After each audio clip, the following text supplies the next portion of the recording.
Thanks for tuning in to my official YouTube channel, Reverend MeeLing. I'm Reverend MeeLing, also known as Reverend Susan MeeLing, Lady MeeLing, Lady Dori, Belle, a couple of names that I've been known by. Nonetheless, thanks for tuning in. Like, share, and subscribe to my official channel. Also, go to my website, www.susanmeeling.com. So, there's a situation that had occurred many years ago in my life. I wrote about it. And that particular situation, I had told the doctor in regards to, and I'll go into the situation in a minute and bring it around and correlate this. I had explained to the doctor that what I did, albeit I did say my guys, but in a overall sort of like protecting them at the time sort of thing. It wasn't like they were, like officially assigned in that regard, to me personally. But I had said I didn't want them to have to do that. They had been wherever they had been, overseas, doing what they already had done. They didn't need to have that aspect on the soil of the United States of America. Now, that particular situation, my daughter had escaped into the military base. I was checking her in, as well as her brother in, for medical treatment because of what had occurred. And she had run through the hallways, and a brief explanation is it really did look like a Scooby-Doo cartoon. It really did. Because you had, me with my hair and my tattoos. I think I was wearing capri pants, so, my tattoos definitely did not look like a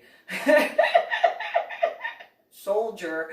I did not camo. Every one of the soldiers were in camo. I was not, obviously. And so, me is what they saw running in the military corridor. They did not see my daughter run through, which is ironic when you think about the way I grew up and where I grew up going to. So they weren't, looking at my daughter was like about that tall at the time. So, irony of ironies, and just take it off. And then, they saw me because I was running slow, because I had to run slow enough for my son to catch up and not lose sight of me, despite what I look like when my daughter turned down a hallway. I had to be able to still have him have the ability to have me in the line of sight, no matter which way I watched her turn and go after her. And so then when, a group of soldiers are like, halt, it's like, oh, okay. So now I still got to keep my eyes looking forward, looking back to, make sure my son is, right there. And then, on and on as far as, explaining to the soldiers now, while running the whole time. Again, probably, if the NSA, had seen that, and or any military security group guys had seen that, probably looked like a Scooby-Doo cartoon in real life. And so lockdown was called, and that meant all of the doors were instantly locked. It didn't matter which place you were in that particular facility. It didn't matter what floor. It was just everything's locked down. And, so she couldn't get into any of the surgical areas. It was the emergency room area. So that was my main concern at the time. Not just the only, I mean, obviously my daughter and getting her and all that was my biggest concern, well, biggest concern and equal making sure my son and all that squared away.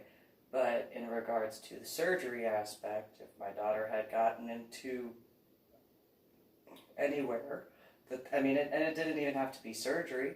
It could have been somebody getting a blood test or a shot or whatever in that regard. So, you know, doing what I could to keep that under control while running in that regard. And then, you know, when soldiers started running, it's like, no, this way. This way. No, she went over that hallway, gotta go an extra, because I realistically shouldn't have known. In certain regards, I don't deny that. You know, try to cut her off and just, you know, get her, so that way, you know, not an issue. And so, then she saw the exit to the emergency room exit, and again, thank you for whoever called lockdown, because she went to the door. And it was right as an emergency ambulance was backing in when she went to that door. Now, a bunch of soldiers, and that includes, you know, probably about 30 guys. I jump in, you know, I got to my daughter first, and I was trying to, but then, you know, the soldiers took over, and I was like, all right, you guys do what you gotta do. Then my daughter disarmed one of the MPs, and she had the MP's firearm in her hand. So I jumped on top of her, and I disarmed her, and pinned her down. I don't know how, I just did it. And when I got the barrel of the Glock out of my stomach, you know, I handed it backwards, so that way whoever it was knew I was not, you know, doing it incorrectly, and that whole thing. Like, they knew that it wasn't because, you know, being behind my back, the way, as stupid of a thought as it is, you know, the Asian aspect of having something behind your back. And so I was like, okay, so you can see, I know you know that I'm handing it, but so that you know, so the barrel was essentially in my back after being in my stomach. And so, you know, anyway, they took that, whoever it was took the firearm, and then soldiers came in and got my daughter and took her off and stuff like that. And so returning back to that original point in regards to speaking with that doctor who was like, it's like, oh, you know, it is what it is. I did push my son behind a counter to make sure that, you know, if anything, you know, was an issue, he didn't have to see that as best as I could. And, you know, when consoling my son, while, you know, taking a breath from however long that, you know, situation was.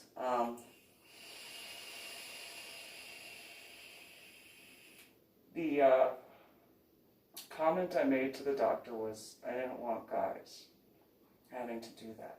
Because I knew overseas they had certain situations that, not that I knew the specific situations, but I had a good enough idea in that regard of stuff. Now, when my daughter was transferred to another location in regards to mental health care facility, there was a group of police officers, and they had another female in custody at the time. And I was doing what I could to keep my daughter and my son taken care of. My daughter started jumping around. And so, walked over to the police officer because, you know, I already knew what she was going to do. Like, I already saw it. She was not being anything as far as ninja-wise. It was one of those, I see that. I saw exactly where her eyes went to, saw all that. And so I walked over to the police officers and I said, I know you guys are in the middle of something. And the older one was like, yeah. And the younger one was kind of like, what is it? I mean, just listening in that regard. And I said, my daughter is in the process of being checked in. And she had disarmed an MP on post. I'm doing what I can to keep her under control, but if she runs up to you, I'm going to let you know she is going to attempt to grab your firearm. And so I want you to be prepared because I can only do so much. And the older guy was just, yeah, okay, like a little girl disarming an MP. She is my daughter, and I know my daughter. And he just kind of looked me up and down and was just, yeah, okay. All right, I tried to warn you.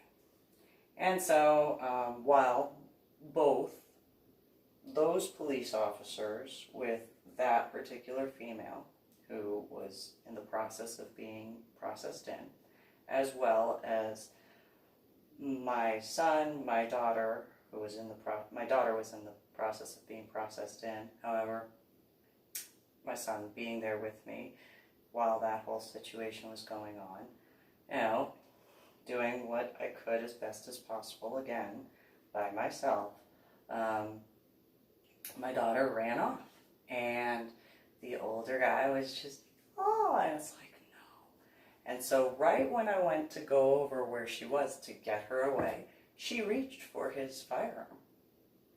And the other officer, the younger one who had paid attention, and not in any offense towards the older one, but that younger one was the one who prevented that firearm from getting into my daughter's hands. And so, it's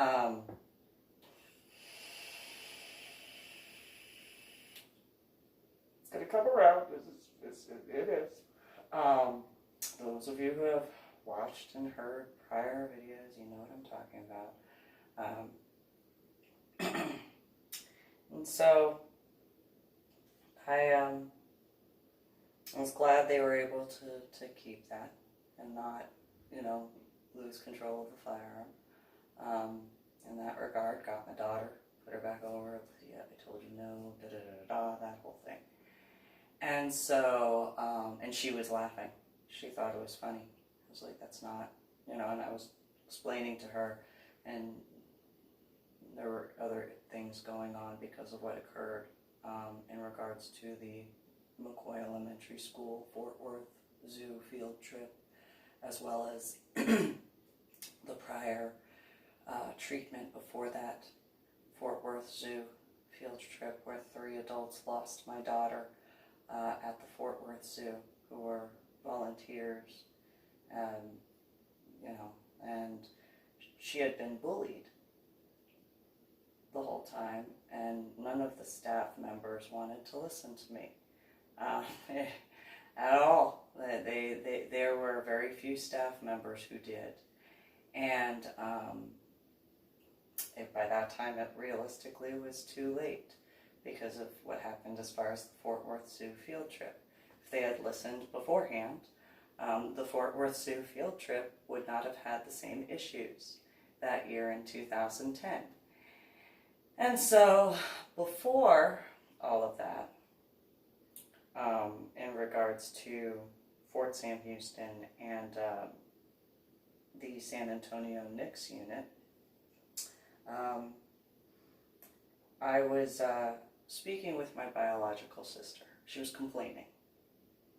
And she had said that she was upset because her words, she actually earned her her bachelor's and master's degree. And she was upset because all these guys were coming back from overseas. And they had all this experience. And I was like, yeah. They've got some experience that you do not have words for because even they have issues with certain wording for some of the things that occurred. So what about it? And she said that she was very upset and she was complaining and all that because how dare military guys with experience get because she was going for a forensic coroner job. And she's going on, and I looked at her and I said, well, why are you realistically that shocked? And she asked me what I meant, and I said, okay, with your forensic coroner stuff, do you have any experience? And she said no. She only had the book study and whatever small amount of labs. I said, okay. And you're complaining because military guys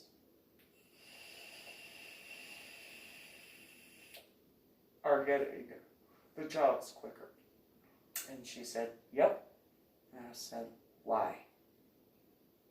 And she goes, because her words actually earned her degree.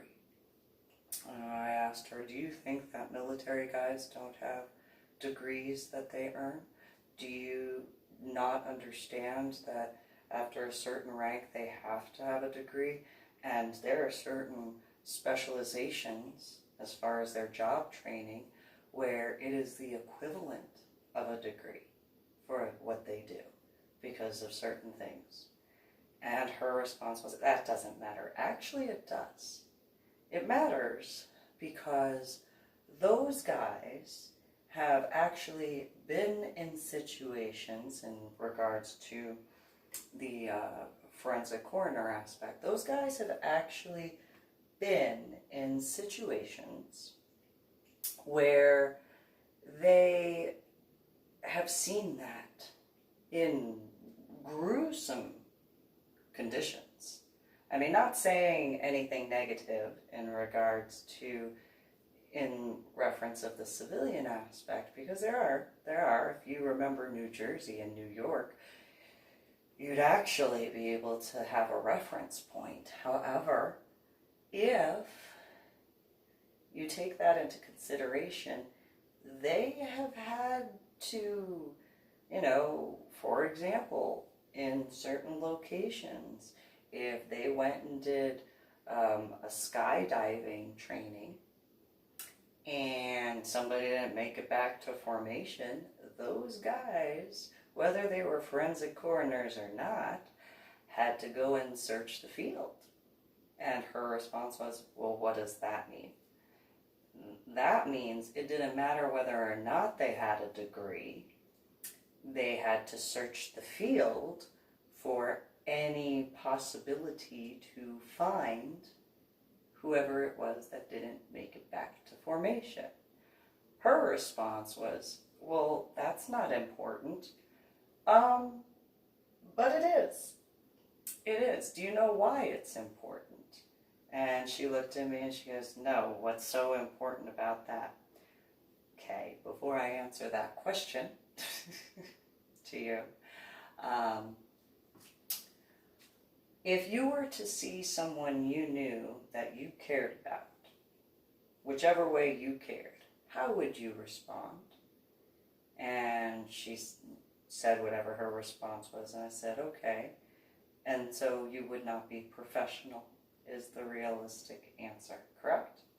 And her response was, well, what's the big deal? Well, it is a big deal. Because those guys, if they're doing a skydiving training or airborne training or whatever, because that's what it's actually called, just an airborne training mission, but you know it as skydiving, they have to see certain things. And they have to be able to alert whoever they have to alert, and they have to remain calm as possible. And her question to me was, well, what's the big deal on that? Well, they have to not only contact who they have to contact, but they have to be a part of the reporting process. They have to describe how and where and all these sorts of things to the forensic coroner, the forensic psychologist, the forensic this, the forensic that, and then they also got to explain it to the NPs and their commanders, whichever way they go in the chain of command, and so on and so forth. So you are telling me you are upset at the fact that there are guys who have gone overseas, and you specifically want to go into forensics, which, why did you choose that out of curiosity?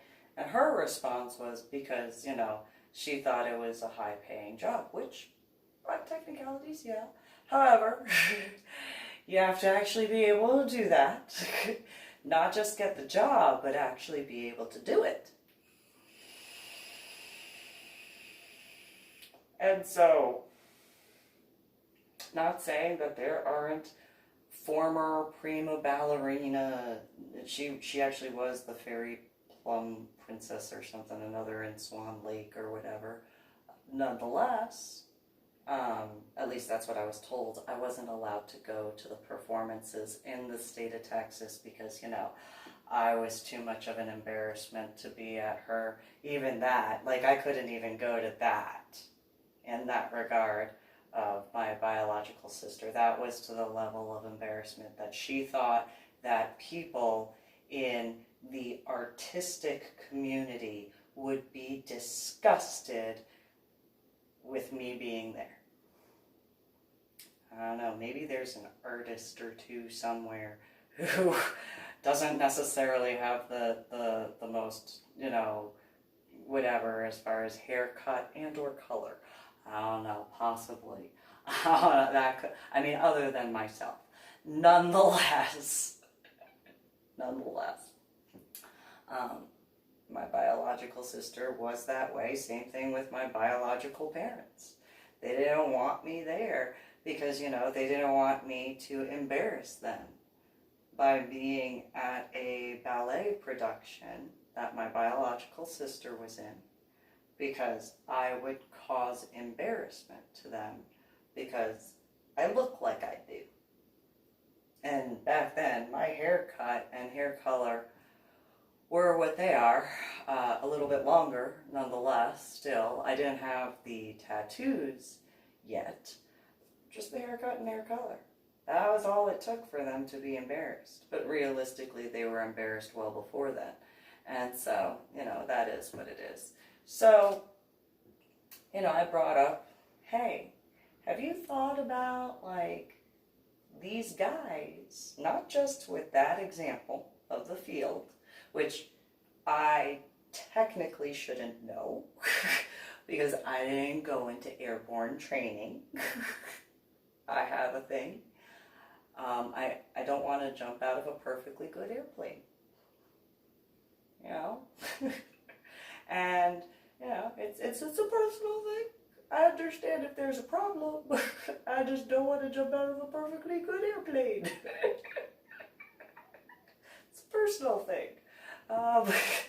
I'll go scuba dive and go to the bottom of the ocean in the Matthias Abyss, but I don't want to jump out of an airplane. Whatever, go figure. Anyway, I can laugh at that because that's the truth. Nonetheless,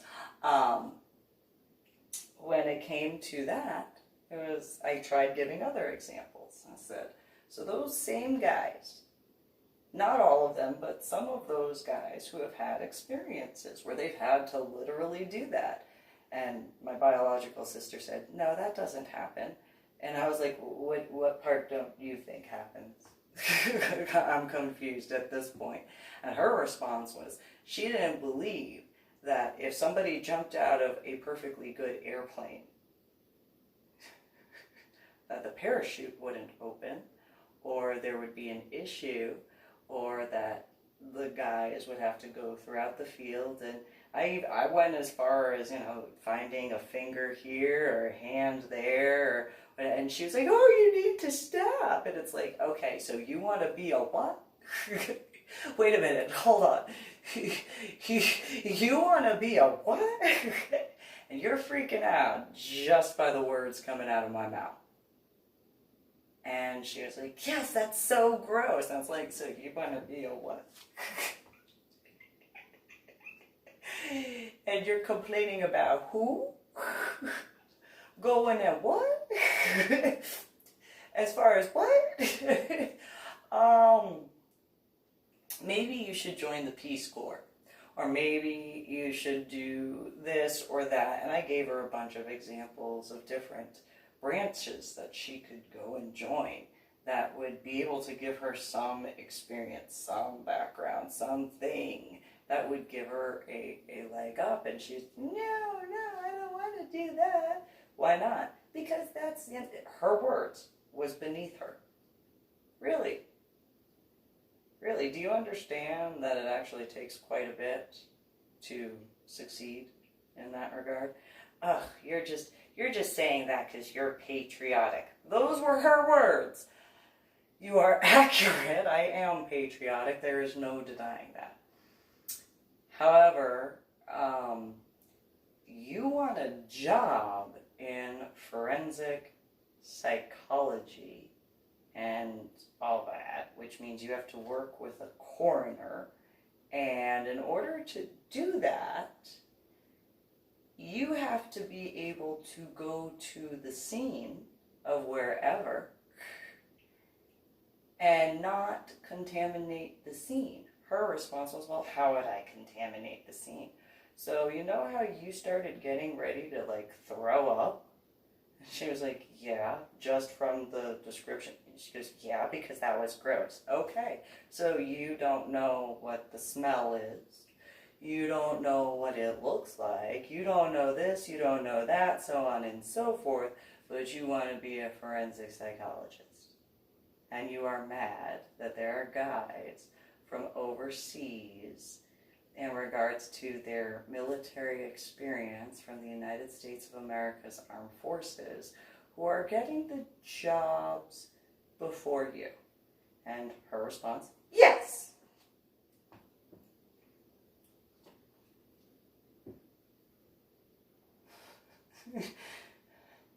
In my head, let me figure this math out because I think it's pretty clear. I think it makes like I don't think there's any clearer of a way for me to put that.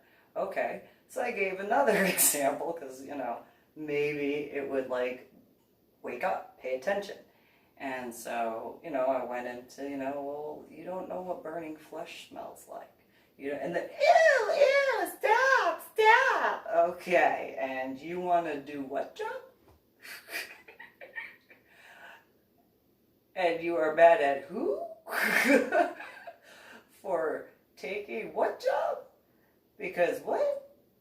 Because then who? I'm very confused why you are complaining. I'm giving you answers and ideas to get yourself like a possibility to actually get into those fields that you are wanting to. But ew, oh, okay. So, bringing it around, then I was told that there were police officers who have, in certain regards, issues, or mainly certain forces that have issues hiring former military police officers. I actually told my son about this. And he didn't understand at the time. And I had said, because you have to understand with certain things, because of varying issues, you have these different aspects which are realistic. And those guys, okay, now you got SWAT, now you got this, now you got that, which is cool, because they've seen the need for that. Now with the current point in time, today is the 31st of May, 2020, you've got the protests, but a lot of the rioting and looting going on. And that whole aspect of, okay, I had this thing where I didn't want the guys to have to go after children. Okay, technicalities. Technically, that it is true. However, in regards to when I have discussed with different police officers at times, and not in reference to what happened in regards to my daughter, but just different discussions over the years, well before 2013, mind you, I had said I don't understand why military guys are not given the opportunity because they have military police training. Because there are certain situations where civilians are doing as they're doing, and, you know,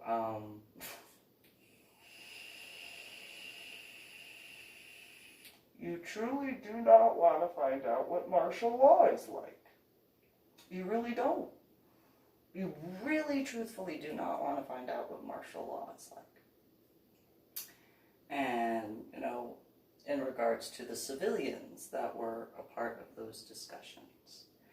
And the military guys were just rightfully upset because of certain aspects. And it's like, yeah, I see the different sides. I see what you're talking about. I don't understand. Maybe they'll, you know, create units for, which they have, as I said, they have. They already had SWAT units, they already had certain things at those times, but there are more units that have kind of beefed up security in various ways. But you shouldn't have to have that on U.S. soil. Those guys who have gone overseas to defend and protect the United States of America, as well as our allies, that was what it was supposed to be. It was not supposed to be where they had to do what is going on, where, yes, part of the National Guard is for that, but you really need to think about certain aspects, because if it continues going, you are literally opening it up to where you bring in martial law. Ask the people in Louisiana during Hurricane Katrina that survived that. Ask those guys for their experiences. It wasn't that long ago. I mean, yes, it was in certain regards, but not so long ago that those guys aren't still around. The ones that survived. Those guys could tell you, no, martial law, you don't want to deal with that. So maybe there are some guys, you know, that can like give that as an experience and explanation and be like, hey, you know, if you want to protest peacefully. There are many ways to peacefully protest. If you want to loot and riot, you are inviting that sort of response. That is what you are doing. And so I really truthfully hope that many people see this particular video, among all of the other ones as well, but especially right now, in regards to nationwide rioting, you really need to think about what it is that you want to do, how you truthfully want to step forward. I've given many warnings over the years. Well before I wound up in Washington State, by the way. And I do not mean in 2020 where I'm about to go back to go pick up, you know, my Medal of Honor artwork pieces to take them where they need to go. I am discussing, though, you know, back in 2013. Before then, I'd given many warnings. A lot of people heard those warnings in person. What people chose to do with those warnings is what people chose to do with those warnings, and that doesn't forget when I was online a lot more and stuff like that, because I was waiting for responses from lawyers and so on and so forth for different things that were going on. And so, you might want to take a quick look at history. And yes, it's not even that far back in regards to Hurricane Katrina. If you need a more recent reference, ask the towns in Missouri, those individuals who had to live with martial law. Think about Boston and LA and so on and so forth. Really need to think about that. If that is really what you want to do. I understand that at this point in time, you got quarantine status, you got lockdown status, and all that sort of stuff. And then you've got the issues in regards to what is non-essential compared to what is essential. Realistically, each job is essential. Whatever your legally opened business sort of stuff is. Whether people agree with it or not, that's a whole other ball of wax. Everybody has their right to their opinion. That is what it is. And so, if you choose to go down a particular route, take a look at what that route's history is. If you choose to want to change things, look at how things were actually changed. There are ways to peacefully protest without rioting in the streets. There are ways to peacefully protest without causing harm and damage. And so where my biological sister didn't want to acknowledge certain things, kind of like some other individuals over the years, you have literally in 2020 vision in regards to 2013 wasn't that long ago. If you don't want to go as far back as Katrina, so from 2013 to 2020, you got a lot of different things that you could take a look into. You can research that, educate yourselves. What is it that you want to see? Isn't there a saying, be the change that you want to see in the world? Well,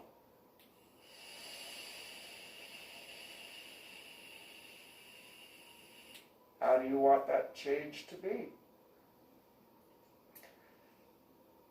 I just throwing that out there. What you guys do is what you think is how you view it. However, I haven't lived under martial law. I prefer not to. I don't think I'm the only individual who would prefer not to live under martial law. I would guesstimate. I would even guesstimate the military guys really prefer not to have to go to martial law aspects. However, if you are going to continue with the violence and that sort of stuff, think about this. If the National Guard gets called in, how many of those guys have been overseas? How many of those guys have had certain jobs? And how many of those guys will not hesitate because of the way they were trained?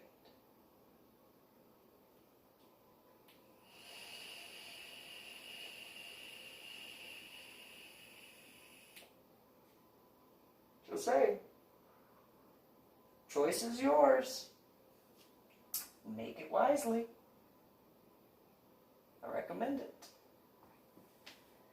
So, think about that. Research that. And, go through the other prior official YouTube videos of mine. If you need something to do, I have completed quite a few. If there are plenty of YouTube channels out there. There's no denying that.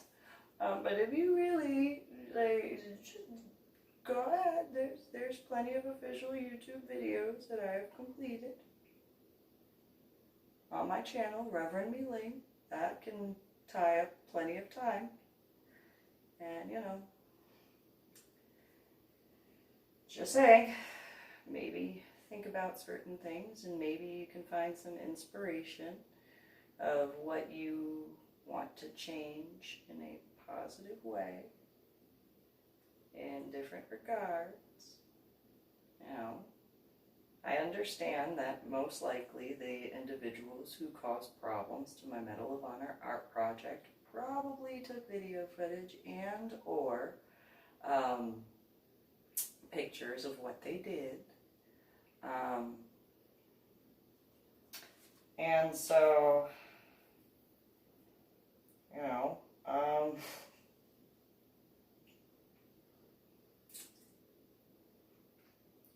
just saying, you know,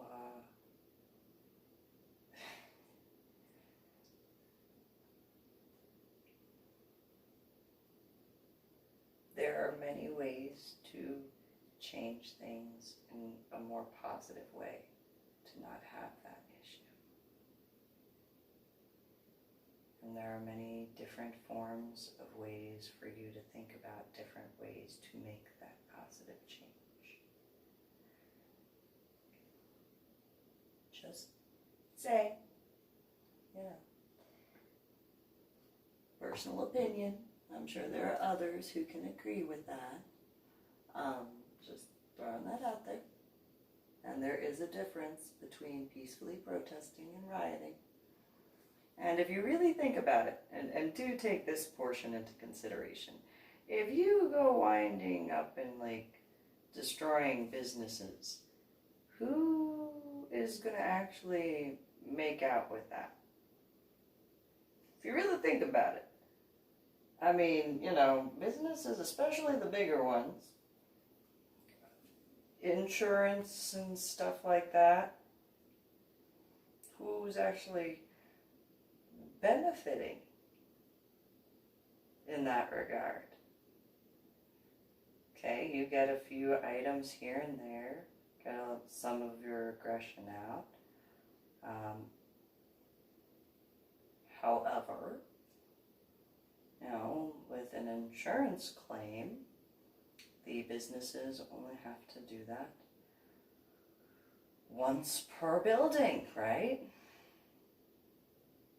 So who's actually making the profit there when you think about it?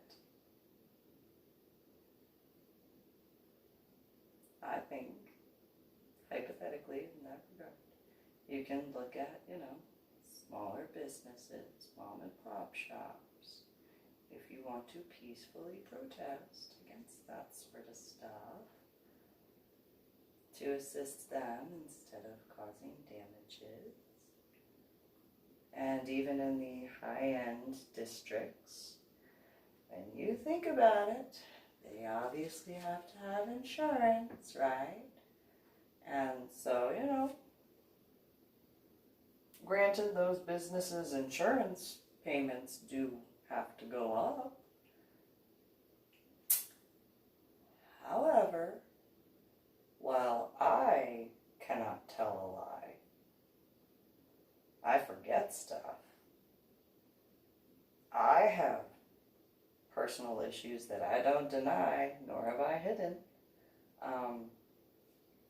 Is everybody that way? Gonna say, you guys have a good one.